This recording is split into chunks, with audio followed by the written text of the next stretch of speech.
Pythagoras বলেছিলেন, a fool is known by his speech and a wise man by silence. একজন বোকার পরিচয় তার কথার দ্বারা বোঝা যায়, আর একজন জ্ঞানীর পরিচয় হয়ে থাকে তার নীরবতায়। এমনকি আচার্য চাণক্য বলেছিলেন, যে ব্যক্তি এটা বুঝে যাবে যে কখন, কোথায়, কি এবং কতটুকু বলতে হবে, সেই ব্যক্তিকে সফল হওয়া থেকে কেউ আটকাতে পারবে না। কারণ ধনুক থেকে বের হওয়া বাণ আর মুখ থেকে বের হওয়া কথা কখনোই ফিরিয়ে আনা যায় না। আপনার বলা প্রতিটা শব্দ আপনার শক্তি হতে পারে, আবার বিপদের কারণও হতে পারে। আপনি খেয়াল করে থাকবেন, যখন আমরা কারোর সাথে তর্ক করি আর সেই তর্ক করার পর চিন্তা করি যে ওই সময় আমি এটা বলতে পারতাম, সেটা কেন বলিনি, যদি তখন এটা বলতাম তাহলে তো আমি সঠিক হতাম।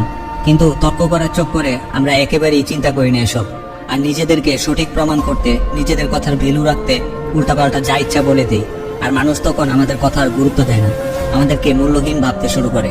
তবুও অনেক মানুষ তাদের নিজেদেরকে বড় দেখাতে চুপ থাকতে পারে না, যেখানে অনেক মহাজ্ঞানী, মহারাজা এবং সফল ব্যক্তিরা উদাহরণ হয়ে রয়েছেন এবং বুঝিয়েছেন সাইলেন্স থাকার মধ্যে আসল ক্ষমতা থাকে। তাই আজ আমি 5টি পয়েন্ট বলবো, যার মাধ্যমে আপনি বুঝতে পারবেন সাইলেন্ট বা চুপ থাকার গুরুত্ব কতটা।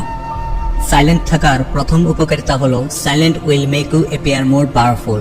অর্থাৎ চুপ করে থাকা বা নীরবতা আপনাকে বেশি শক্তিশালী দেখায়। একজন অন্যতম যোদ্ধা সান তজু ওনার সাইলেন্ট থাকার মাধ্যমে অনেক শত্রুদেরকে হারিয়েছেন। তিনি চুপ থাকার মাধ্যমে শত্রুদেরকে গভীর চিন্তায় ফেলে দিতেন এবং শত্রুরা ভয়ে থাকতো যে ওনার নেক্সট প্ল্যান কি হবে, কখন হবে, আর কনফিউশনে পড়ে ভুল পদক্ষেপ নিত এবং হেরে যেত। এইটাকে বলে পাওয়ার অফ সাইলেন্স। আপনি প্রয়োজনের বেশি যত কথা বলবেন, মানুষ আপনাকে ততটাই সাধারণ ভাবতে শুরু করবে। অন্যদিকে সাইলেন্ট থাকলে আপনি এটা ভাবতে পারেন যে আপনাকে কি বলতে হবে এবং সঠিক কোনটা। আর চুপ থাকার পর আপনি যখন কিছু বলবেন, সেই কথাগুলো উজুনি থাকবে আলাদা। সেকেন্ড পয়েন্টটি হলো, no one can fool you or manipulate you. অর্থাৎ কেউ আপনাকে এত সহজে বোকা বানাতে পারবে না যদি আপনি চুপ থাকা শিখে যান। যখন আপনি কারোর সাথে কথা বলবেন এবং সেই সময় যদি চুপ থাকেন, তাহলে সামনে থাকা মানুষটির কথা আপনি মন দিয়ে শুনতে পারেন। তার বডি ল্যাঙ্গুয়েজ, কথা বলার ধরন দেখে এটা বুঝতে পারেন যে সে কি সত্যি বলছে নাকি মিথ্যা বলছে, অথবা সে কি চায়, নাকি সে আপনাকে বোকা বানানোর চেষ্টা করছে, নাকি সত্যি আপনার উপকার করতে চায়। আর এই বিষয়গুলো যখন আপনি চুপ করে শুনবেন, তখনই অবজারভেশন করতে পারবেন, আর শোনার সাথে সাথে তার উদ্দেশ্যটাও বুঝে সঠিক সিদ্ধান্ত নিতে পারবেন। Third point, silence gets people's attention. আপনি যদি কোনো গ্রুপ মিটিংয়ে থাকেন অথবা কোনো ক্লাসে থাকেন, তখন হয়তো বুঝতে পারেন যে কিভাবে চুপ থাকার মাধ্যমে অ্যাটেনশন গ্র্যাব করে ফেলা যায়। কারণ আপনি খেয়াল করে দেখবেন, টিচার যখন ক্লাস নেওয়া শুরু করে, তখন মনের অজান্তেই আমরা অন্যমনস্ক হয়ে যাই, বিভিন্ন বিষয় নিয়ে ভাবতে শুরু করি, অথবা পাশে বসা বন্ধুর সাথে কথা বলতে থাকি, আর টিচারের কথা ব্যাকগ্রাউন্ডে চলতে থাকে। কিন্তু হঠাৎ টিচার যখন চুপ হয়ে যায়, তখন আমাদের ফোকাস অটোমেটিক টিচারের উপর চলে আসে। কারণ সাইলেন্স আপনার ব্রেনকে সিগন্যাল দেয় যে কিছু তো হয়েছে, আর তখনই আপনার অ্যাটেনশন বেড়ে যায়। ঠিক তেমনি আপনি নোটিস করে থাকবেন, যখন আপনি কোনো গ্রুপে বা কারোর সাথে কথা বলছেন, কিন্তু আপনার কথা কেউ শুনছেই না বা পাত্তা দিচ্ছে না। কিন্তু যখন আপনি চুপ হয়ে যান, তখনই আপনি দেখবেন সবাই আপনার উপর অ্যাটেনশন দিচ্ছে। তারা এসে জিজ্ঞাসা করছে, কি ব্যাপার, আগের মতো কথা বলছো না, কি হয়েছে? Number 4, silence makes you more creative.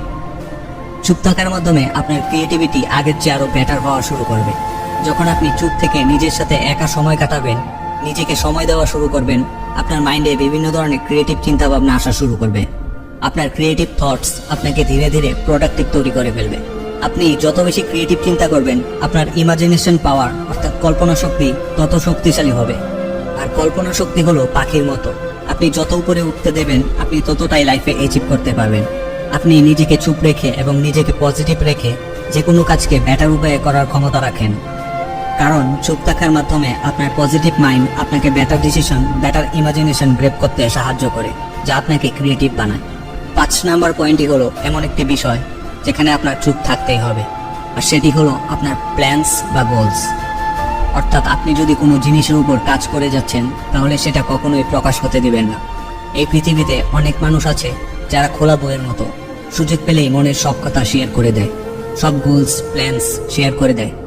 R problem তখনই হয় যখন কোনো কারণে যদি সেই গোল আপনি অ্যাচিভ না করতে পারেন, তখন মানুষেরা আপনার উপর হাসে আর বলে যে এ শুধু বলতেই পারে, কিছু করতে পারে না। আর তখন মানুষের মধ্যে আপনার উপর নেগেটিভ ইম্প্যাক্ট তৈরি হয় আর আপনার সম্মান কমে যায়।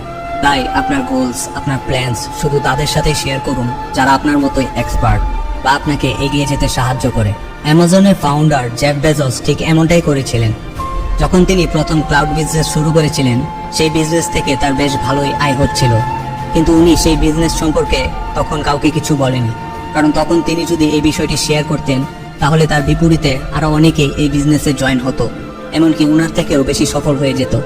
কিন্তু সেই সময় চুপ থাকার কারণে আজ অ্যামাজনের কাছে ক্লাউড বিজনেসের সবচেয়ে বেশি শেয়ার রয়েছে। তাই ততক্ষণ নিজের গোলস বা প্ল্যানস শেয়ার করবেন না যতক্ষণ আপনি সফল না হতে পারছেন। তো আশা করছি এই ভিডিও থেকে আপনি বুঝতে পেরেছেন যে চুপ থাকার ক্ষমতা কতটা এবং কতটা গুরুত্বপূর্ণ।